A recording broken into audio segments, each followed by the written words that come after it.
की बात शुरू की जाए।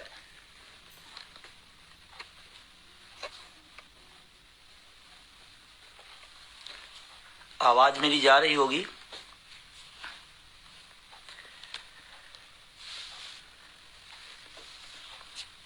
लगातार साथी जुड़ रहे हैं।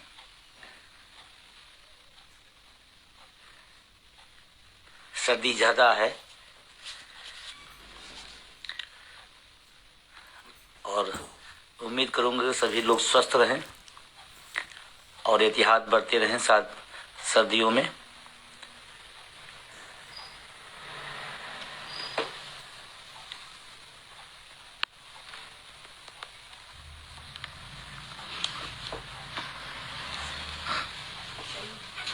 लगातार साथी हमारे जुड़ रहे हैं तमाम जिलों से, प्रदेश से, या यूं कहें देश के कोने कोने से।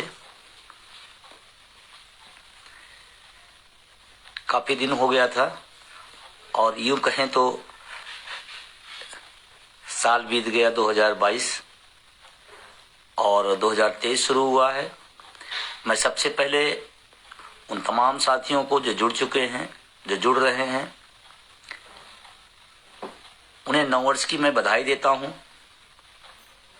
और उम्मीद करता हूं आप और आपका परिवार स्वस्थ रहे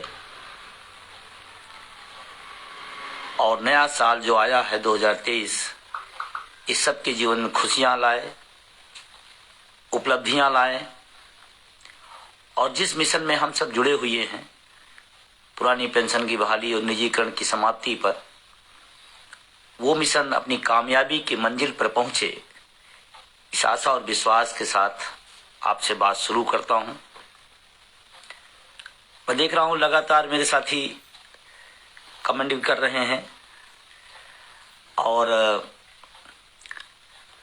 हमको लगता है उत्साहित भी काफी हैं, क्योंकि पिछले साल का अगर हम मूल्यांकन करेंगे तो निश्चित रूप से अब तक के जो संघर्ष हुए हैं, जिन साल बीते हैं, वो उस सालों में, पिछले 8-9 सालों में जो हम सब ने मिलकर के, हमारी पूरी प्रदेश और देश की टीम ने मिलकर संघर्ष किया, उसमें 2022 हम सब के लिए उपलब्धियों भरा वर्ष रहा है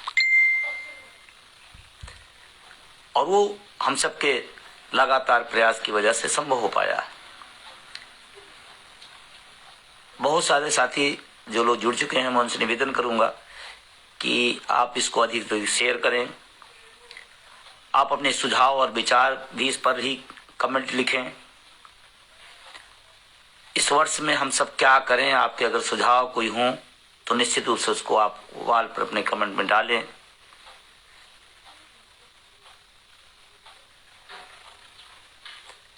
अभी अभी हम सब लोगों ने नए वर्ष की खुमारी में हैं, तीसरा दिन है आज है। मैं निश्चित रूप से नए वर्ष की बधाई देता हूं, इस निवेदन के साथ कि आप सब सिर्फ अपने तक सीमित न रखें इस फेसबुक हमारी आपकी बातचीत को, इसको अधिकांश ग्रुपों तक शेयर करें, लोगों तक पहुंचे, क्योंकि हम सब जो लड़ाई लड़ रहे हैं कोई अपने अकेले की लड़ाई नहीं लड़ रहे हैं। एक व्यापक समुदाय है, एक व्यापक दृष्टिकोण है, एक प्रवृत्त और महान कार्य है। तो मेरा मानना है जो शिक्षक कर्मचारी हैं उनके तक भी पहुंचे, जो लोग शिक्षक कर्मचारी बनना चाहते हैं उनके तक पहुंचे, जो लोग अपने बच्चों को बनाना चाहते हैं या सरकारी सर्विस में लाना चाहते हैं उनके तक पहुंचे। तो जो सामाजिक ग्रुप भी हैं उन पर भी आप इसको शेयर करें, शिक्षक कर्मचारी के अलावा भी, क्योंकि निजीकरण एक ऐसा विषय है जिस पर बहुत बृहद मंथन, चिंतन और व्यापक रणनीति की जरूरत है और सबका समर्थन की जरूरत है। तो मैं अपनी बात अब शुरू करता हूं। नववर्ष की पुनः आप सबको शुभकामनाएं, बधाई देते हुए बहुत सारे साथी जुड़ चुके हैं, लगातार उनके कमेंट भी आ रहे हैं। मैं हृदय से सभी का धन्यवाद देता हूं कि आप हमारे फेसबुक लाइव को या मेरी बात को इंतजार करते हैं कि बंधु जी आए, अपनी बात कहें, सुने। तो ये मेरे लिए सौभाग्य की बात है कि इतना प्यार, इतना दुलार पूरे देश भर से मुझे मिलता है। और एक शिक्षक होने के नाते कभी किताबों में पढ़ा करता था कि कन्याकुमारी से कश्मीर तक भारत एक है। इस आंदोलन ने, इस संगठन ने वो वास्तविक रूप से दिखाया, क्योंकि आज कश्मीर के लोग इसमें जुड़े हुए हैं, तमिलनाडु के भी लोग जुड़े हुए हैं, देश के कोने कोने से राज्यों से लोग जुड़े हुए हैं, तमाम विभागों के लोग जुड़े हुए हैं, अलग अलग पदों के लोग जुड़े हुए हैं। तो ये मेरे लिए बहुत गर्व की बात है, सौभाग्य की बात है मेरे लिए। और आज सावित्रीबाई फुले जी का जन्मदिन है, इस देश की प्रथम महिला शिक्षिका, जिन्होंने 1848 में एक कल्पना किया और एक विद्यालय की स्थापना करके उस समय शिक्षा की अलग जगाने का काम किया। मैं उन्हें नमन करता हूँ, प्रणाम करता हूँ। महाराष्ट्र के उस छोटे से गांव से निकल करके पूरे देश के महिलाओं के लिए, खासकर शिक्षा क्षेत्र में उन्होंने बहुत बेहतरीन काम किया। उनको याद करते हुए मैं अपनी बात आगे बढ़ाता हूँ। अभी हम सब नए साल में हैं, कुछ पुराने साल में घटनाएं हुई हैं, कुछ बड़ी उपलब्धियां हुई हैं और कुछ और भी हुआ है जिसको आप भी महसूस कर रहे होंगे, पूरा देश महसूस कर रहा है। 2022 अटेवा, एनएमओपीएस और तमाम सहयोगी संगठनों के लिए बहुत ही ऐतिहासिक वर्ष रहा, उपलब्धियों भरा रहा। हम सब संघर्ष के बीच में बड़ी खुशियां पाए। वो मुझे आज भी याद है 20 जनवरी का, जब उत्तर प्रदेश में एक बड़ी पार्टी के नेता के साथ प्रेस कॉन्फ्रेंस हुआ, एक राजनीतिक मुद्दा बना, वो पोस्टर बैलेट की गर्मी आई और उसके बाद शुरुआत हुआ राजस्थान से पेंशन बहाली का। मैं राजस्थान के साथियों को भी बधाई देना चाहता हूं। ये जिन राज्यों में पुरानी पेंशन बहाल हो गई, राजस्थान, छत्तीसगढ़, झारखंड, पंजाब, और सब लोग सोच रहे हैं एक राज्य छूट रहा है, छूट नहीं रहा है। वो तो और बड़ी खुशियां दे दिया। हिमाचल, जिन राज्यों में पेंशन लागू हो गई है या जिन राज्यों में लागू होने वाली है, खास करके लागू हुए राज्यों से मेरा एक बहुत बड़ा विनम्र निवेदन है कि आपका संघर्ष अभी पूर्ण नहीं हुआ है। हाँ, ये बात सही है कि आप सफलता पा चुके हैं, आप पेंशन के दायरे में आ चुके हैं, आप पेंशन का लाभ ले रहे हैं या लेने वाले होंगे, लेकिन एक बड़ी लड़ाई अभी बची हुई है। और इसलिए जिन राज्यों में पेंशन बहाल हुई है, अपने एनएमओपीएस के संगठन को मजबूत करें। आप कल्पना करें, अगर इस लड़ाई को अधूरे में आप छोड़ के चले गए तो ऐसा ना हो वो अभिमन्यु का जो चक्रव्यूह था, सारे द्वार तोड़ लिए और लास्ट द्वार में फिर वो, और हम ये नहीं चाहते। इसीलिए उन राज्यों के लोग सुस्ती में ना आए। मैं बड़ी विनम्रता से कहना चाहता हूं, अभी लड़ाई आपकी अधूरी हुई है, पेंशन प्राप्ति हुई है, लेकिन अभी तमाम सारी उसमें एनएसडीएल का जिस तरह का बयान आ रहा है, जिस तरह अर्थशास्त्रियों का बयान आ रहा है, जिस तरह सरकार का रुख है, उसमें एक ही माध्यम है कि हम एनएमओपीएस के झंडे तले डटे रहें, अपनी गतिविधियों को बढ़ाते रहें, जिले और ब्लॉक की कमेटियों को सक्रिय रखें। ये आप सबके लिए एक नए साल की पहले मेरा संदेश है, पहला मेरा निवेदन है। जिन राज्यों में पेंशन बहाल हो गई, कतई न सोचें कि अब मेरा काम खत्म हो गया है, संगठन का काम खत्म हो गया है। आज भी मैं कह रहा हूं, चाहे 5 राज्यों के जो भी संगठन हमारे हैं, एनएमओपीएस के चैप्टर हैं, सहयोगी लोग हैं, उनका काम खत्म नहीं हुआ। और एक बड़ी चीज तो दिमाग में रखिए, आपको मिल गया क्या? आप इतने के लिए आए थे कि हमें पेंशन मिल जाए, बाकी किसी को ना मिले। यही काम तो 2004 में हमारे साथियों ने किया था कि हमें तो मिल रही, दूसरे को क्या जरूरत है। नहीं, आपको मिले, आपको पूरी तरह से रास्ता निकले और देश के एक एक कर्मचारी तक, एक एक शिक्षक तक, एक एक अधिकारी तक ये पेंशन की जो मुहिम है, उस पुरानी पेंशन जाए, इसकी संकल्पना, इसकी प्रतिबद्धता आपके अंदर होना चाहिए। अगर आपने सोच लिया कि मुझे मिल गया और बाकी से लेना देना नहीं, तो मैं समझता बहुत छोटी सोच है। और ये बहुत ही एनएमओपीएस का ये जो विराट रूप है, जो बड़ी कल्पना है, वो उससे आप शायद पूरी तरह परिचित नहीं हो पाए। वहां के प्रदेश अध्यक्ष, वहां के पदाधिकारियों से मेरा विनम्र निवेदन है कि संगठन को सक्रिय करें, क्योंकि 23 हमारे लिए बहुत संघर्षपूर्ण वर्ष होने जा रहा है। हाँ, 22 के लिए मैं इस बात के जरूर कहूंगा कि 5-5 राज्य, और इसीलिए मैं कहता हूं ये 5 पांडव हो गए हैं और महाभारत जिधर 5 पांडव होंगे उधर जीता जाएगा। तो जीत तो श्योर है एनएमओपीएस का, इसमें कोई दो राय नहीं है। और 5 पांडव महाभारत की जीत के आधार बनेंगे। कितनी भी सरकार अपनी तानाशाही कर ले, कितनी भी सरकार अपने अर्थशास्त्रियों को लगा ले, मुझे बहुत दुख है इस लोकतांत्रिक देश में। मैं कहना नहीं चाहता था, लेकिन आज मुझे कहना पड़ रहा है। मीडिया का काम होता है न पक्ष न विपक्ष, जो सही है उसको दिखाओ, निष्पक्ष। अभी मैं पिछले हिमाचल के रिजल्ट के बाद टीवी चैनलों पर बैठ खोल के देखता हूं, तो जैसे ऐसे लगता है कि पुरानी पेंशन बहाल हो जाएगी तो ये देश बंद हो जाएगा चलना। इसलिए मैं व्यंग्य में ही मैं उस पर कहना चाहता हूं कि जिस तरह का डिबेट चलाया जा रहा है, जिस तरह से लेख लिखाए जा रहे हैं, जिस तरह से प्रोपोगंडा फैलाया जा रहा है, पुरानी पेंशन बहाल होने से ऐसा लगता है सूर्य का निकलना बंद हो जाएगा, हवाओं का चलना बंद हो जाएगा, नदियों का बहना बंद हो जाएगा। इस तरह का प्रोपोगंडा दिखाया जा रहा है। मैं सारे बुद्धिजीवी वर्ग आप लोग हैं, इस बात को समझो। ये बात क्यों आ रही? पूरे संघर्ष के समय जिन साथियों ने हमारी एक झलक को नहीं दिखाया, हमारे उन साथियों के खून पसीने को नहीं दिखाया, और आज इस बात के लिए पूरी तरह से कहा जा रहा है कि ऐसा हो जाएगा वैसा। आप दिखाओ एनपीएस की, आप एनपीएस ओपीएस की आप बुराई करते हो, आप नजर में है दिखाइए, लेकिन एनपीएस का जो दर्द है, जो पीड़ा है, उसको भी दिखाइए। और हम लोग इस देश के नागरिक भी है, सरकारी जॉब के अलावा, नौकरी के अलावा हम नागरिक भी हैं, तो हम संस्थाओं से भी हम उम्मीद रखते हैं कि सच बोला जाएगा, सच कहा जाएगा, सच दिखाया जाएगा। और अगर मेरे साथी इस बात को कहीं उनसे पहुंचे संदेश, तो समझे इस बात को कि आज अगर इस देश में राजनेताओं की बहुत भारी आलोचना होती है, तो एक बहुत बड़ा समुदाय है इस देश के अंदर, उसकी नजर में हमारी मीडिया पर भी सवाल उठ रहा है। शायद मीडिया के लिए अच्छी बात नहीं है। और मैं नए साल में उम्मीद करता हूं कि आप हमारी जो ओपीएस की आपको जो जानकारियां हैं वो दिखाएं आप, लेकिन जो एनपीएस की बुराइयां हैं, जो एनपीएस का दर्द है, जो पीड़ा है, 700-800 रुपए में गुजारा होगा। अभी हमारे 2 दिन पहले एक बड़े पत्रकार से बात हो रही थी, उन्होंने एक ही लाइन बोला कि अगर पुरानी पेंशन बहाल हो जाएगी तो देश की अर्थव्यवस्था चौपट हो जाएगी। तो मैं पूछना चाहता हूं, तमाम राज्यों में बताया जा रहा है घाटे का बजट है, तो जब पेंशन खत्म हो गई तो फायदे का होना चाहिए। अगर यही कारण है तो 2004 से पेंशन बंद है। केंद्र सरकार को भी और प्रदेश की सरकारों को बजट फायदे का दिखाना होना चाहिए, फिर घाटे का क्यों? इसका मतलब कारण कुछ और बताया, कुछ और जा रहा है। 2004 से पेंशन बंद है, पुरानी पेंशन जिसके वजह से देश खत्म हो जाता, अर्थव्यवस्था खत्म हो जाती, तो 2004 से जो पैसा बचा, वो पैसा गया कहां? वो पैसे का इस्तेमाल कहां हुआ? फिर घाटे वाले बजट, फायदे वाले बजट क्यों नहीं बन पा रहे?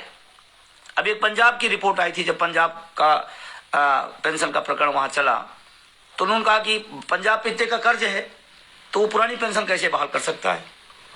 लेकिन बहाली के पहले का ये, तो क्यों जब पेंशन नहीं बहाली तो क्यों घाटे में था वो? और तमाम राज्य सबकी यही हालत है। तो घाटे का कारण कुछ और है, बताया कुछ और जा रहा। मैं अपने बुद्धिजीवी साथियों से कहना चाहता हूं, मैं बड़ी विनम्रता से आज कहना चाहता हूं, आपकी लेखनी चलनी चाहिए, आपकी आवाज उठनी चाहिए, अन्यथा सच को भी झूठ बता दिया जाएगा। और ये सिर्फ हमारे साथ नाइंसाफी नहीं हो रही है, हमारी पीढ़ियों के साथ नाइंसाफी हो, और आपके आंख के सामने पीढ़ियों का नाइंसाफी हो, अच्छी बात नहीं। जिस तरह का लेख आ रहे हैं, मैं पढ़ता हूं, जिस तरह का बहुत पीड़ादायक होता है, बिल्कुल उल्टा दिखाया जा रहा है। मैं तो हिमाचल के नए मुख्यमंत्री जी को बधाई भी देना चाहता हूं, और उन्होंने एक स्टेटमेंट जारी किया था कि हमारे हिमाचल में एनपीएस में सालाना 1162 करोड़ रुपए सालाना जाता है, और अगर हम ओपीएस लागू करते हैं तो 500 करोड़ रुपए होगा, इतने का हमारे पास बचत होगी। ये बात पिछले 8-9 साल से हम लोग कह रहे थे, आज एक वर्तमान मुख्यमंत्री कह रहा, बाकी मुख्यमंत्री इस बात को समझे। एनपीएस से किसी का फायदा नहीं है सिवाय उद्योगपतियों का, न शिक्षक का, न कर्मचारी का, न प्रदेश का, न देश का, किसी का फायदा नहीं। ये बात अगर आप मेरी नहीं समझ पा रहे हैं तो मैं कहता हूं कि आप बैठिए, उस पर अध्ययन करिए, और एक फायदा हमको बता दीजिए। प्रदेश का क्या फायदा? प्रदेश के कर्मचारियों का, प्रदेश की सरकार का पैसा एनएसडीएल ले जा रहा है, प्रदेश का क्या फायदा है? और अभी एक द्वंद्व चला, एनपीएस बनाम ओपीएस, अब ये द्वंद्व बदल गया राज्य बनाम केंद्र। और मैं नहीं चाहता हूं कि केंद्र भी अड़ंगबाजी करे।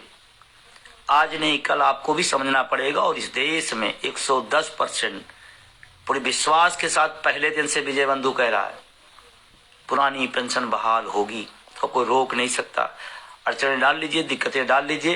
हिमाचल में एफआईआर भी कर दिया गया था 28 लोगों का। मैं धन्यवाद देना चाहता हूँ वहाँ की वर्तमान सरकार को। उन्होंने कहा कि नहीं, ये ज्यादती हुई है और हम FIR वापस लेंगे। तो मैं मजाक ही में कहता हूँ तमाम और राज्यों के मुख्यमंत्रियों से कि सचेत हो जाए हिमाचल के परिणाम से। ऐसा न हो कि आने वाले समय में जो चुनाव हों उसमें भी आपसे भी जनता बोल दे जयराम जी की। ऐसा ना हो, क्योंकि आज वो पछतावे में है। बात मान ली होते तो आज गद्दी पर होते। हाँ, एक कमाल की चीज है जिसकी आज चर्चा मैं जरूर करूंगा। पुरानी पेंशन के आंदोलन ने 2-3 खूब शानदार काम कर दिया। एक तो देश को एक कर दिया। एक आजादी के बाद एक मुद्दा है, पुरानी पेंशन का एक मुद्दा पूरे देश को एक कर दिया। ये अद्भुत घटना है। आजादी के बाद पूरा देश किसी एक विषय पर कन्याकुमारी से कश्मीर से अटक से कटक तक खड़ा हुआ तो पुरानी पेंशन का मुद्दा है। इनम OPS को इसके लिए सैल्यूट करना चाहिए सभी साथियों को। पहला काम, पहले चुनाया हुआ करते थे, चाहे राज्य के हों चाहे देश के, कर्मचारी उसमें कहीं दिखाई नहीं पड़ता था, कहीं दिखाई नहीं पड़ता था। उसको लोग कहते थे बहुत छोटा सा तबका है, इसकी बात करो या ना करो कोई बात नहीं। और शिक्षक कर्मचारी दर्शक हुआ करता था उस चुनाव क्षेत्र में। आज इस मुद्दे ने उस शिक्षक कर्मचारी को दर्शक की दीर्घा से निकाल के खिलाड़ी बना दिया है। वो जीत हाथ का फैसला करने लगा है। कौन सरकार बनाएगा इसका फैसला करने लगा, कौन मुख्यमंत्री बैठेगा इसका फैसला करने लगा। इस पुरानी पेंशन की ताकत है। और जो सरकारें, जो प्रदेश के और देश के लोग बैठे हुए हैं, अभी भी उनको चंद लगता है कि चंद लोग हैं। मैं कहता हूँ चंद लोग हैं, बहुत छोटे तबके के हम लोग हैं, शिक्षक कर्मचारी हमारी जमात जो है। लेकिन एक एक शिक्षक कर्मचारी 50-50 लोगों को, न्यूनतम की बात मैं कर रहा हूँ, अपने घर के 5 बाकी समाज के बीच में घूम करके 50 लोगों को कन्विंस करने की ताकत रखता है। और आप कल्पना करें, देश में 80 लाख लोग हैं, उनके परिवार के 5 को आप मल्टीप्लाई करें 5-6 करोड़ में जाते हैं। और अगर 50 को उसने प्रभावित कर दिया तो हो नहीं सकता 24 का चुनाव कहीं हिमाचल के परिणाम तरफ न चला जाए। हाँ, मकसद मेरा ये नहीं है, मकसद मेरा पुरानी पेंशन है, मकसद मेरा क्लियर है। आप लागू करो, आपका स्वागत है। और अभी तमाम राज्यों के मुख्यमंत्री जो अभी बैठे हुए हैं, मैं उनसे बहुत विनम्रता से कहता हूं, नए साल की बधाई देते हुए कहता हूं कि आप वेट ना करें। सवाल आप पर भी उठेंगे, क्योंकि इनम OPS के लिए कोई सरकार, कोई मुख्यमंत्री, कोई दल, कोई विपक्ष, उसके लिए कोई मायने नहीं रहा। हम बिहार में जाएंगे तो बिहार सरकार में जो है उससे सवाल करेंगे, हम पूछेंगे। तेलंगाना में जाएंगे तो पूछेंगे वर्तमान सरकार से। हम कर्नाटका में जाएंगे तो पूछेंगे। सवाल किया अभी कर्नाटका, एक बहुत बड़ी हमारी टीम वहां पर शांताराम जी के संघर्ष में लगातार, इसमें पहले पेंशन संकल्प यात्रा उन्होंने निकाला, पूरे जिले वाइज तालुकात वाइज गया, और उसके बाद एक बड़ी रैली कर्नाटका में किया। और अभी लगातार उस दिन से लगातार बैठे हुए, इस ठंडी में, इस दौर में लोग लगातार बैठे हुए। सरकारों की संवेदनहीनता हो गई है। राज्य का कर्मचारी जो आपके विकास का रीढ़ है, वो वहां पर बेंगलुरु में बैठा हुआ है, और उसके बाद आपकी चेतना नहीं जाग रही। कई दिन से लगातार, और ये हिमाचल में हुआ था, साथी लगातार बैठे रहे, महीनों बैठे रहे, सरकार का जू ही नहीं दिख रही थी। आज वो दर्द महसूस हो रहा है। कर्नाटक की सरकार से मैं निवेदन करना चाहता हूं, लोग बैठ गए हैं, ये अंगद के पांव जमा दिया बी शांताराम जी के नेतृत्व में। ऐसा न हो कि जब पैर उनका उठे तो आप उखड़ चुके हों। मैं चेतावनी देना चाहता हूं, मैं निवेदन भी करना चाहता हूं, इतना भी सितम न करिए। अभी नागपुर में, महाराष्ट्र में वितेश खांडेकर के नेतृत्व में जो जन सैलाब नागपुर मुमड़ा, पूरा नागपुर जाम हुआ। और अभी तो इस आंदोलन को हम जनता के बीच में भी ले जाने वाले हैं, हम भी नौजवानों के बीच में से ले जाने वाले हैं। क्योंकि जो लड़ाई पुरानी पेंशन की जब बहाल होगी, तो राजस्थान में बहाल हुई तो राजस्थान में वर्तमान कर्मचारी पाएगा, लेकिन जो सर्विस की तैयारी कर रहा है बालक, जो नौजवान वो सर्विस में आएगा तो भी पुरानी पेंशन में आ जाएगा। इसका मतलब पीढ़ियों की लड़ाई है। उनको भी मैं आह्वान करता हूं, देश के हजारों लाखों नौजवान जो नौकरी की तैयारी कर रहे हैं, उनसे भी मेरा निवेदन है, इनम ओपीएस की लड़ाई में आप साथ दीजिए, क्योंकि आप व्यवस्था में जब आएंगे तो एमपीएस में जाएंगे, अगर इस आंदोलन को सफल कराएंगे तो ओपीएस में आएंगे। और इसको 2023 का इस संकल्प हमारी पूरी टीम का है कि इसको शिक्षक कर्मचारियों के बीच, नौजवानों के बीच में, और जो लोग माँ बाप अपने बच्चे को सरकारी सर्विस चाहते हैं, मैं उनसे भी अपील करना चाहता हूं, उनकी भी ये लड़ाई है कि अपने बच्चे को अगर सरकारी सर्विस चाहते हैं और उनकी सामाजिक सुरक्षा चाहते हैं तो इनम ओपीएस की इस आंदोलन को सहयोग करें। ये जन आंदोलन बनेगा 2023। शायद अभी कह देना आज 3 दिन हुआ है, लेकिन मैं आपको बताना चाहता हूं ये 2023 इस आंदोलन का, जन आंदोलन का स्वरूप दिखाई पड़ेगा। अभी नागपुर हुआ, अभी धनबाद में रेलवे का कार्यक्रम हुआ, लखनऊ में रेलवे का कार्यक्रम हुआ। लगातार पूरे देश के कोने कोने में तमाम सारे रेलवे के संगठन कर्मचारी हमारे संपर्क में आ रहे हैं, जो साथ देना चाहते हैं। केंद्र सरकार के तमाम लोग कहते हैं सर राज्यों में हो जा रहा, मेरा क्या होगा। मैं आपको बताऊं, इनम ओपीएस राज्य का नहीं है, इनम ओपीएस केंद्र का नहीं है। इस देश के एक एक शिक्षक कर्मचारी, चाहे वो राज्य का हो चाहे सेंटर का हो, सबका लड़ाई लड़ रहा हो, सबकी जीत का आधार बनेगा, सबको मंजिलें मिलेंगी। बस साथ दीजिए। हाँ, राज्यों में लागू हो रहा है तो आप लिए खुशी की बात है कि हम अपने रास्तों की तरफ आगे बढ़ रहे हैं। जो ऑर्डिनेंस फैक्ट्री हो, रेल फैक्ट्री हो, या सेंट्रल के तमाम सारे विभाग हों, स्टेट के तमाम सारे विभाग हों, सबकी लड़ाई इनम ओपीएस लड़ रहा है। और इसीलिए मैं कहता हूं, आप तमाम चीजों को पीछे छोड़ करके पद, गुट, विभाग, इन सीमाओं से ऊपर उठे। और मैं कहना चाहता हूं, आपको अगर कोई गुट में, कोई विभागों की राजनीति में उलझाना चाहता है तो नौजवानों के साथ सबसे बड़ा पाप कर रहा है, क्योंकि आज नौजवानों की सबसे बड़ी लड़ाई पुरानी पेंशन है। इसके अलावा तमाम सारी समस्याएं हो सकती है, लेकिन सबसे बड़ी लड़ाई पुरानी पेंशन है। और पुरानी पेंशन से इतर कोई पाठ पढ़ाता है तो आप समझ लेना कि आपके साथ कुठाराघात कर रहा है। तमाम लोग आते हैं, सर मैं फला संगठन से जुड़ा हूं, मैं फला संगठन जुड़ा हूं। आप जुड़े हैं और लास्ट में याद ही रखिए, इतनी बात कह के आगे बढ़ता हूं, न गुट, न पद, न विभाग बुढ़ापे में कोई काम नहीं आएगा। आएगा तो सिर्फ पेंशन। जैसे 5 राज्यों के लोग आनंदित हो रहे हैं। और मजे की बात है, इनम ओपीएस का तमाम लोग विरोध भी करते हैं, तमाम लोग पैड पर संगठन चलाने चले जाते हैं। थोड़ा सचेत रहिए, बुद्धिजीवी लोग हो, आप पेंशन के लिए आए हैं, पद के लिए नहीं आए हो। राजस्थान में हमारे इनम ओपीएस के तमाम लोगों ने विरोध किया, छत्तीसगढ़ में किया, झारखंड में किया, पंजाब में किया, हिमाचल में भी किया। लेकिन आज जब पेंशन मिली तो सबको मिली है। तो आप नकारात्मक तरफ न जाइए, सकारात्मक तरफ आइए। और एकमात्र अखिल भारतीय बैनर और उसके सहयोगी साथी पूरे देश के लिए पेंशन की लड़ाई लड़ रहे हैं। ये दूसरी आजादी की लड़ाई है। इसमें आप पद नहीं, पेंशन के सब। और आज मैं दावे के साथ कह सकता हूं, तमाम संगठन बने हुए हैं इधर उधर के, 5 राज्यों में योगदान में आप चेक कर लेना उठा करके। इनम ओपीएस उनके सहयोगियों की बदौलत 5 राज्य हिंदुस्तान में पेंशन बहाल हुई है। किसी एक भी संगठन का किसी में कोई रोल नहीं है। दुर्भाग्य है कि वो अपने आप को बताने लगते हैं। और मैं देश भर के तमाम शिक्षक कर्मचारी संगठनों निवेदन करना चाहता हूं, अगर ईमानदारी से आप पेंशन बहाली के समर्थक हैं और हित चाहते हैं कर्मचारियों का, तो इनम ओपीएस के उन आंदोलनों, उन संगठनों, उन सहयोगियों का सहयोग करिए। आप एकमात्र फार्मूले पे आइए कि इनम ओपीएस का साथ दीजिए। मैं राष्ट्रीय अध्यक्ष होने नाते मैं विनम्र निवेदन करना चाहता हूं सभी संगठनों से कि पुरानी पेंशन की लड़ाई में इनम ओपीएस का साथ दीजिए। आप अगर से अलग से प्रोग्राम बनाते हैं, आप अलग से डंडा उठाते हैं, और जब जब ये आंदोलन सफलता की तरफ बढ़ता है तमाम लोग निकल आते हैं। अभी आएंगे तमाम लोग आएंगे। कुछ अपने संगठन का अस्तित्व बचाने आएंगे, कुछ राग दरबारी करने आएंगे, कुछ किसी साजिश के तहत आएंगे।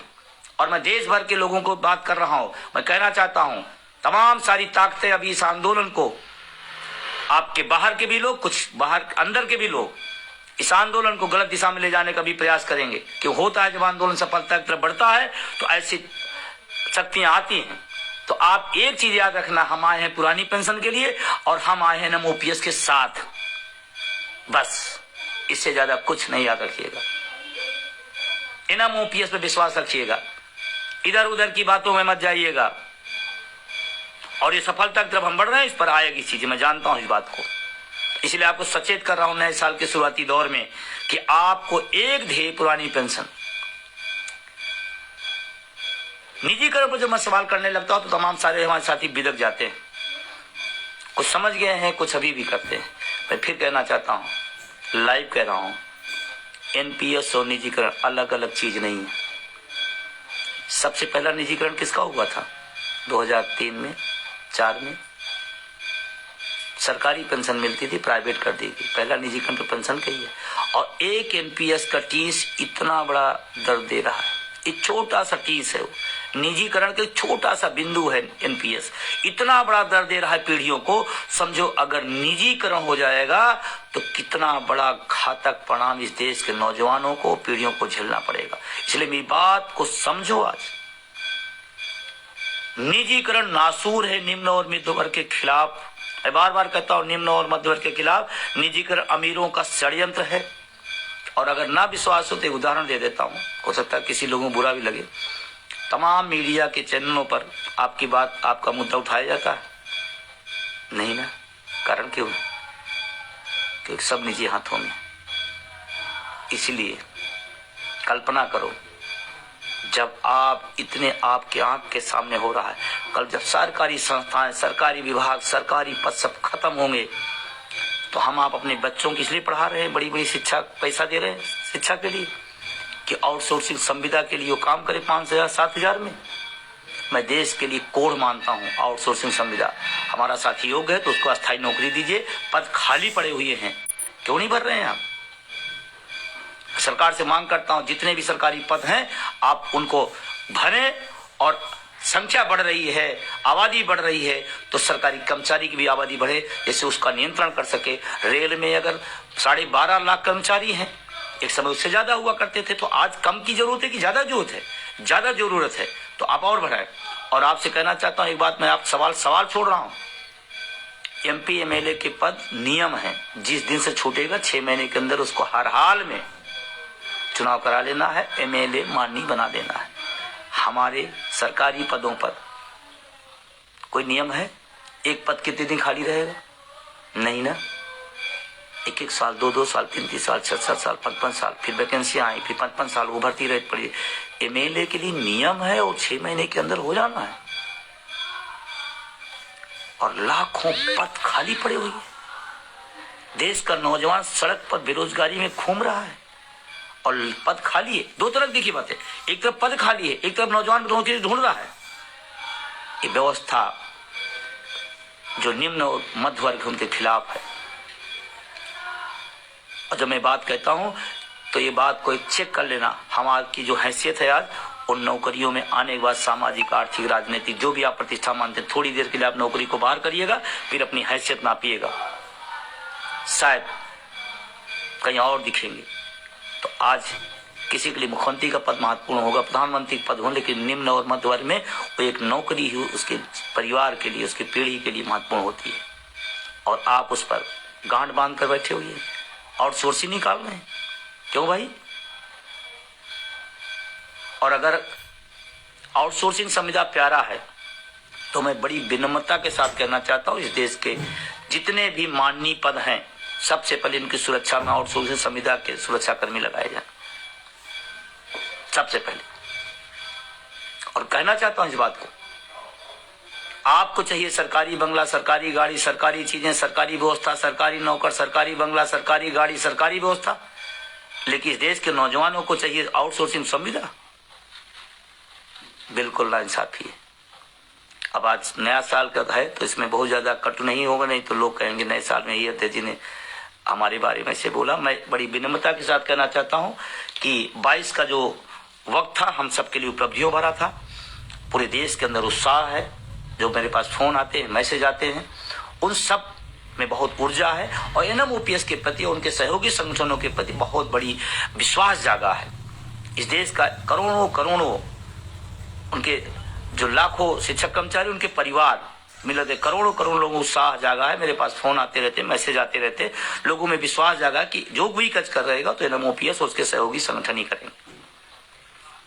तो हमने तमाम साथियों से भी कहना चाहता हूं, ये सक्रियता का वर्ष है, सक्रिय हो जाइए, सफलता आपके चरण चूमेगी।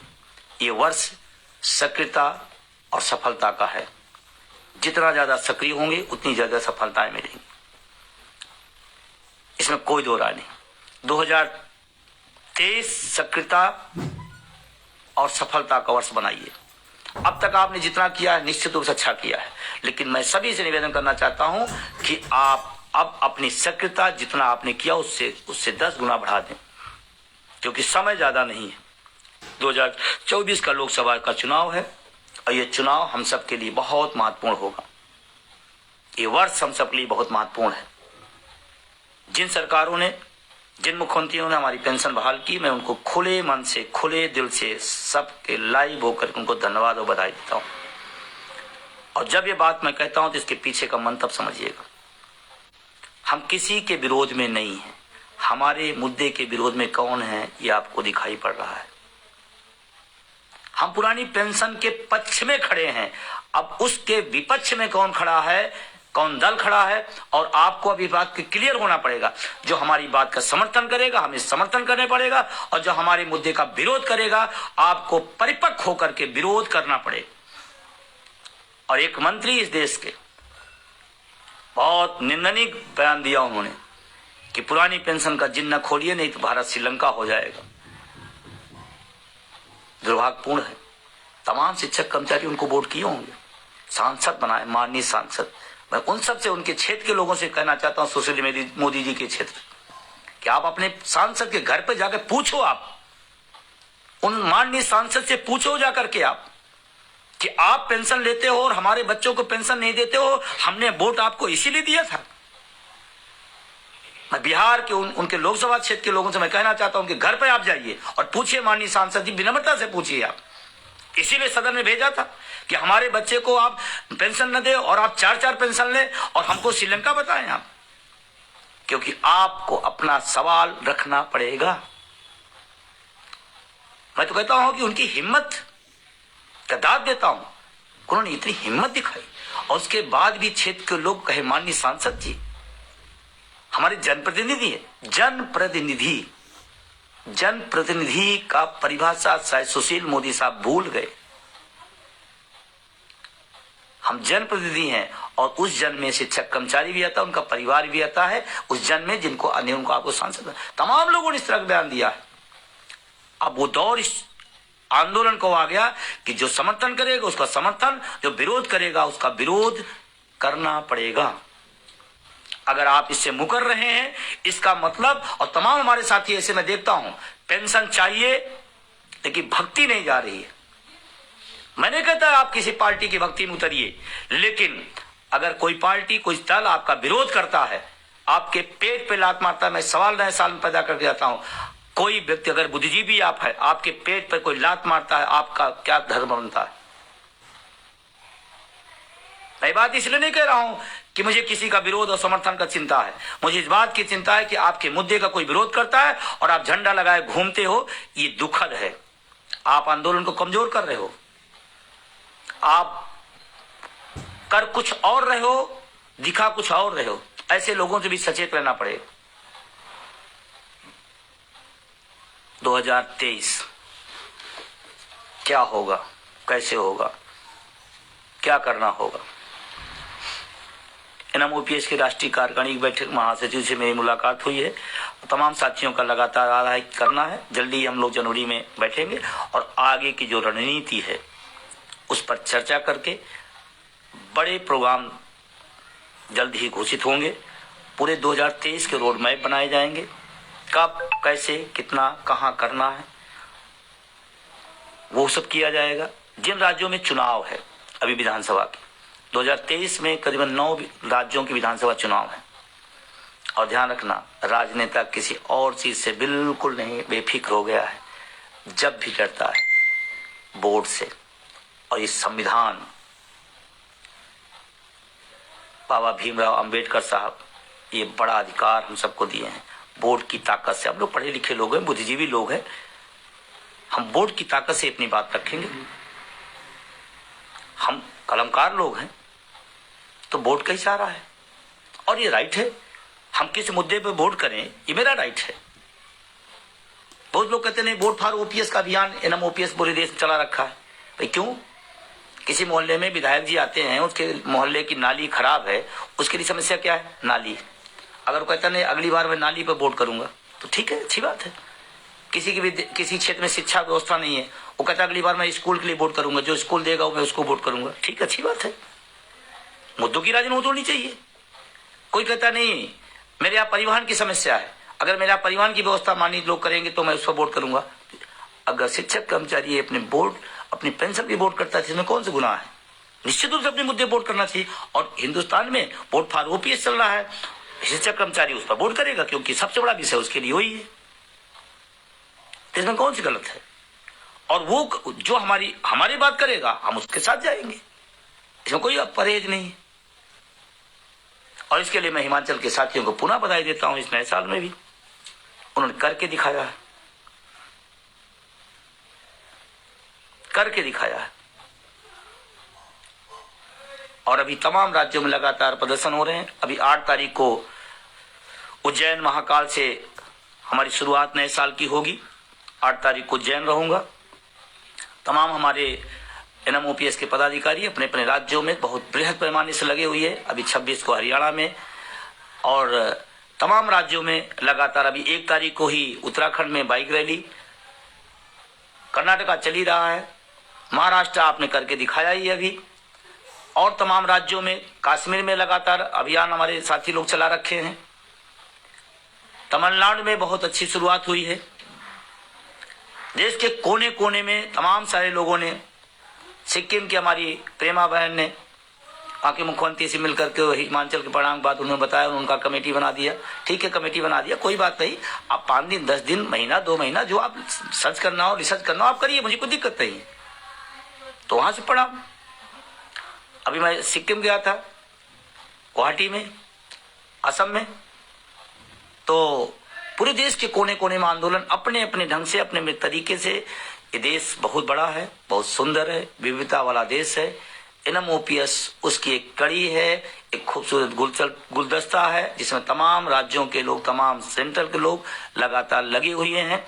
मैं सभी साथियों को जो एनएम ओपीएस उनके सहयोगी संगठन है, सबका धन्यवाद देना चाहता हूं। और तमाम संगठनों से मेरी अपील है, अगर आप पेंशन पे ईमानदारी से रखते हैं तो एनएम ओपीएस के जो कार्यक्रम आने वाले हैं उसमें आप सहयोग करें। अगर आप शिक्षकों कर्मचारियों के सच्चे हितैषी है और पेंशन बहाली चाहते हैं तो, अदरवाइज आपका कोई और मकसद है तो आप जाने। और ये ऐसा कुछ आएगा, आप सब सचेत रहना। ऐसे तमाम सारे फोरम, तमाम सारी चीजें बनती हैं, बनेंगी, और ऐसे बताया जाए कि बस उनसे एक ही सवाल करना, 18 साल बीत गए, आप थे, आप हैं, कहां थे? तो सहयोग करें एनएम ओपीएस का।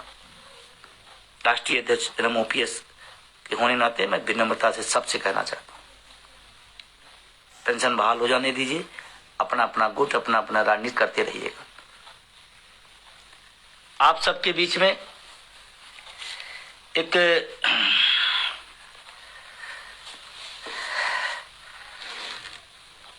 मेरा अपना उम्मीद है 2023 को लेकर के, जिस तरह से विभिन्न राज्यों में बातचीत चल रही है, 2023 में कई और प्रदेश भी निर्णय लेने जा रहे हैं, लेंगे, लेकिन ये सब किसी बदौलत होगा, आंदोलन की बदौलत। कोई घर पे बुला के आपको अपना हक नहीं देगा, आपको लड़ना पड़ेगा। जिन राज्यों में तमाम सारी सरकारें हैं, अगर आपके यहाँ आंदोलन कमजोर है तो आप जिला, ब्लॉक, मंडल की कमेटियां बनाइए, उसको सक्रिय करिए और आंदोलन की तरफ आगे बढ़िए। घर में बुला के कमजोर सरकार भी सच्चा हक घर पे आके नहीं देगी, लड़ना पड़ेगा। जैसे आंध्र प्रदेश, वहां के मुख्यमंत्री जी ने वादा किया था हमारी टीम से, सबने साथ दिया, अभी तक वादा पूरा नहीं हुआ। मैं मुख्यमंत्री आंध्र प्रदेश से निवेदन करूंगा कि चुनाव लास्ट नहीं होते हैं किसी राजनेता के लिए, आप निर्णय लीजिए। कुछ मुख्यमंत्री बने और निर्णय नहीं ले पाए, आज पछता रहे हैं, मतलब समझ रहे होंगे। मध्य प्रदेश बने, वादा भी किया लेकिन नहीं किया। आज एक बात जरूर कहूंगा, याद आ गया, एक बात बहुत पहले मैं कहा करता था, कि दिन आएगा इस देश के राजनेता और राजनीतिक दल चिल्ला चिल्ला कहेंगे कि मेरा साथ दो, मेरी सरकार बनाओ, मैं पुरानी पेंशन दूंगा। आज जो चारों तरफ दिखाई पड़ रहा है, ये बात बहुत पहले मैंने कही थी। आपसे मैं कहना चाहता हूँ, आने वाले समय में तमाम राज्यों की सरकारों को ये शिक्षक कर्मचारी और उसका परिवार और उससे जो प्रभावित निजीकरण के लोग हैं, वो सारे के सारे लोग इस आंदोलन में जुड़ेंगे। हम सब प्रयास करेंगे कि जिन नई पीढ़ी आ रही जो नौकरियों की तलाश में है, उनकी भी लड़ाई है, उनको भी इसमें शामिल किया जाए और आगे इस लड़ाई को और व्यापक किया जाए और ये देश भर में होगा। हम चंद लोग जरूर हैं, लेकिन कलम के लोग हैं, विश्वसनीयता के लोग हैं और उपलब्धियां इस देश को 5 राज्यों में करके NMOPS दिखाया है, विश्वास के लोग हैं। आप सब लगातार अपनी प्रतिक्रिया दे रहे हैं, अपना कमेंट पास कर रहे हैं। मैं फिर निवेदन करूंगा, अपने वाल से इसको शेयर करें, कमेंट करें और आपकी जो बात है, कोई सुझाव है, कोई विचार है, नए साल में किस तरह के आंदोलन किए जाएं, तो मैं विनम्रता से कहना चाहता हूं, अपने सुझाव आप अपने कमेंट पे जरूर लिखें कि 2023 में हम सब क्या रोड मैप बनाए। हमारी टीम बैठेगी, वो हम तब करेंगे, लेकिन अगर आपके सुझाव और विचार आ जाते हैं। और एक चीज हाँ ध्यान रखना, राज्यों में अपनी सक्रियता, अपने संगठन की सक्रियता बढ़ाए रखना, लेकिन अब हमको रुख दिल्ली की तरफ करना पड़ेगा, क्योंकि 2024 का जो चुनाव है लोकसभा का है और हम सब की एनर्जी, हम सब की ताकत अब उसी दिशा में लगेगी। तब हमको लगता है ज्यादा सार्थक होंगे। तमाम राज्यों में 2 डबल इंजन की सरकारें हैं। जहां छोटी इंजन की सरकार है उसको ज्यादा चिंता न करें, जो बड़ी इंजन की सरकार है उधर फोकस करें। बड़ी इंजन का जब निर्णय आएगा, छोटा इंजन अपने आप मान जाएगा। समझ रहे होंगे मेरी बात को। इसलिए पूरा फोकस सेंट्रल की तरफ आगे बढ़ाना है और हमारी टीम से जो बातचीत चल रही है, जल्दी आपको कुछ रोड बड़े रोड मैप मिलेंगे। आगे तैयारियां बड़ी हैं। बस एक निवेदन के साथ अपनी बात खत्म करूंगा कि आप जहां भी हैं, जैसे भी हैं, तन मन धन से इस आंदोलन का सहयोग करें। यह आंदोलन आपका है, ये लड़ाई आपकी है। ऐसा न हो आप अपने घरों में बैठे रहें इस उम्मीद में कि कुछ लोग लड़ रहे हैं, हमको भी मिल जाएगा। ये गलती न करिएगा। मैं नहीं कहता हो सकता कोई 100 गुना करे, 100% करे, कोई 90% करे, कोई 50% करे, कोई 20% करे, कोई 10% करे जरूर। मैं फिर कह रहा हूं, देश का अगर शिक्षक कर्मचारी अपना 10% सब लोग दे दें, यह आंदोलन और चंद दिनों में जीता जा सकता है। ये लड़ाई जानते हैं क्यों लंबी हो रही है? कुछ हमारे साथी बस इतना विजय बंधु को फोन कर पूछते हैं, भाई साहब कब होगी? हम उनसे अगर पूछ लेते हैं, भाई साहब आपने क्या किया?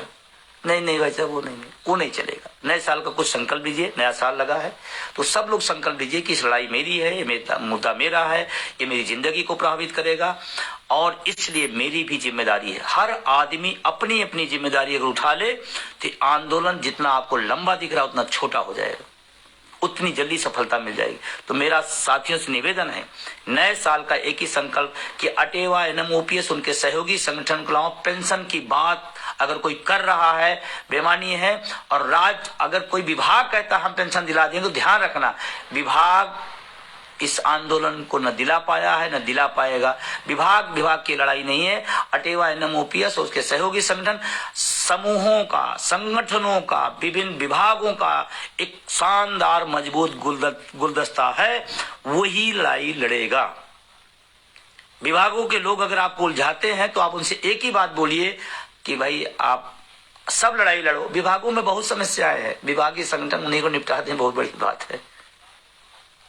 उनसे कहो कि भैया आप विभागीय संगठन, जितने तमाम सारी विभागीय संगठन है, विभाग की समस्याओं को निपटा ले।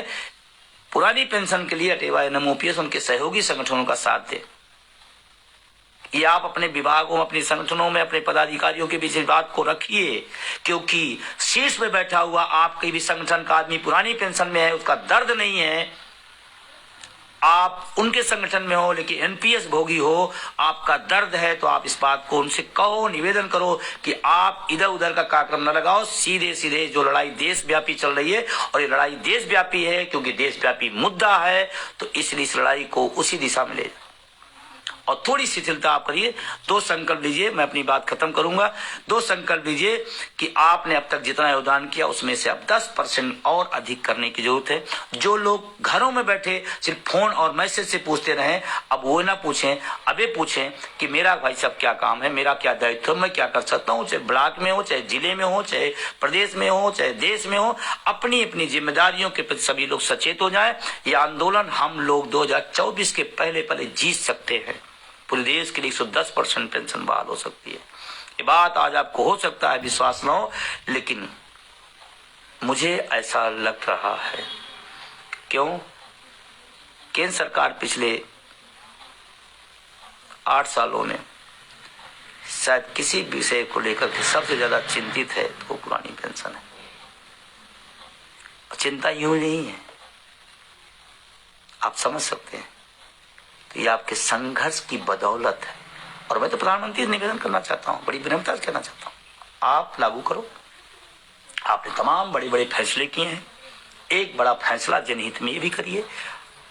हम और हमारी पूरी टीम जो भी लागू करता है उसका स्वागत, उसका समर्थन, उसका धन्यवाद। तो बड़ी विनम्रता से प्रधानमंत्री जी से निवेदन करता हूं, नया वर्ष है और कोरोना काल में हम सब ने तो बहुत बड़ी सरकारी कर्मचारियों ने काम किया था। हमें तो उम्मीद थी कि कोरोना काल के बाद जब भी स्थिति बनेगी और सामान आएगा तो प्रधानमंत्री जी शिक्षकों कर्मचारियों को उस योगदान को देखते हुए पुरानी पेंशन गिफ्ट में देंगे। हमें संघर्ष नहीं करना पड़े, लेकिन करना पड़ रहा है। तो आप सबने सुना, आप सबको बहुत बहुत धन्यवाद। काफी टाइम हम लोग रहे साथ में। आप अपने सुझाव 2023 में हम सब क्या करें, कैसे रणनीति बनाएं, तो आप अपने सुझाव जरूर दे दीजिएगा। अगर आप अभी दे सकते हैं तो अभी दे दीजिएगा, या आप बाद में दे सकते हैं तो निश्चित रूप से आप जब भी कोई चीज लिखी जाती है उस पर दीजिएगा। लेकिन सोशल मीडिया का आप, हाँ लास्ट निवेदन, सोशल मीडिया का भरपूर उपयोग करिए। आप 5 लाइन रोल लिखिए, आंदोलन के बारे में किसी बार निगेटिव न लिखिए, मैं नहीं कहता हूँ, आप आंदोलन के बारे में लिखिए। इतना बड़ा आंदोलन, इतना ऐतिहासिक आंदोलन, इसी बारे में 5 लाइन रोज लिखिए। आप सोशल मीडिया के जितने भी प्लेटफॉर्म उस पर रोज 5-10 लाइन लिखिए, आंदोलन के बारे में लिखिए, संगठन के बारे में लिखिए, अपनी उपलब्धियों के बारे में लिखिए, लेकिन लिखिए रोज। अगर आप सबने जितने लोग भी सुन रहे हैं बात को सुन लेंगे और मान लेंगे तो आप जानिए आंदोलन कई गुना बढ़ जाएगा। चाहे ट्वीट के माध्यम से, चाहे फेसबुक के माध्यम से, इंस्टाग्राम के माध्यम से, व्हाट्सएप के माध्यम, जो भी, लेकिन आप प्रण कर ले कि इस 2023 के इस वर्ष में रोज हम इस आंदोलन के बारे में 23 में चाहे 3 लाइन ही लिखें, लेकिन लिखेंगे और सारे लोगों तक उसको पहुंचाइए। कोई अच्छा लेख लिखता है आप उसको शेयर करिए, कोई अच्छी बात बताता है उसको कमेंट करिए, लेकिन ये करिए। क्यों कि जो मेन थीम की इस देश की हमारी मीडिया है वो शायद पुरानी पेंशन के खिलाफ हो गई है। ये दुर्भाग्यपूर्ण है। मैं तो मीडिया के साथियों को भी धन्यवाद और बधाई देता हूँ, नववर्ष की मंगल कामना देता हूँ। पक्ष न विपक्ष, जो लिखो निष्पक्ष, मीडिया का धर्म ही है। और देश के राजनेताओं से लास्ट निवेदन करते हुए, अब भी समय है, समझिए हम इस देश प्रदेश के विकास में सहायक हैं। हाँ, एक बात और याद आ गई, भी इन्हें रियल पैसा नहीं दे रहा, सब रोल अटकाए जा रहे हैं। पैसा हमारा है, उस स्टेट के सरकार का पैसा है, पैसा तो देना ही होगा। आज दोगे, कल दोगे, कल ओपीएस भी तमाम लोग मना कर रहे थे, फिर दिए नहीं दिए। वो एक प्रक्रियागत चीज है, उसमें कंफ्यूजन नहीं होना है। हाँ, उसके लिए सक्रियता बनानी पड़ेगी। और अगर आप एक बात सवाल छोड़ते जाता हूं, अगर एनएसडीएल या सरकार कहती है कि हम पैसा नहीं देंगे, सोचो अगर सरकार से मांग रही, वो पैसा नहीं देने को तैयार हो, हम आप जब रिटायर हो जाएंगे, बूढ़े हो जाएंगे, असहाय हो जाएंगे, तब भी यही बयान आ सकता है कि हमें पैसा नहीं देंगे।